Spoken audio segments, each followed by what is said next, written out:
నిండు నూరేళ్ల సావాసం సీరియల్ జీ తెలుగులో సాయంత్రం 6 గంటలకి ప్రస్తుతం టెలికాస్ట్ అవుతూ ప్రేక్షకులని అలరిస్తోంది. ప్రస్తుతం ఈ ధారావాహికలో ఊహించని మలుపులు చోటు చేసుకోబోతున్నాయి. ఇటీవల ఈ సీరియల్లో 6 క్యారెక్టర్ ముగిసింది. 6 పాత్ర ముగిసిన తర్వాత సీరియల్ అభిమానులు పల్లవి గౌడ సీరియల్లో కనిపించడం లేదని నిరాశగా ఫీల్ అవుతున్నారు.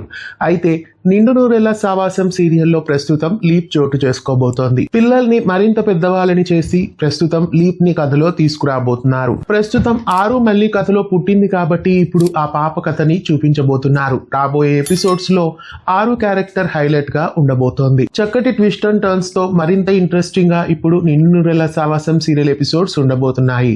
రాబోయే రోజుల్లో నిండు నూరేళ్ల సావాసం సీరియల్లో లీప్ రావడం మీకెలా అనిపిస్తోంది? లీప్ రావడం బాగుందా లేదా ప్రస్తుతం ఉన్న కథని ఎక్స్టెండ్ చేస్తే బాగుంటుందా? మీకేమనిపిస్తోంది? కామెంట్ చేయండి. జీ తెలుగులో సక్సెస్ఫుల్ గా ప్రేక్షకులని అలరిస్తున్న నిండు నూరేళ్ల సావాసం సీరియల్లో ప్రస్తుతం ట్విస్ట్లు ఎలా ఉన్నాయి? కామెంట్ చేయండి. ఇలాంటి మరెన్నో అప్డేట్స్ కోసం ఛానల్ ని సబ్స్క్రైబ్ చేసి గంట కొట్టేయండి.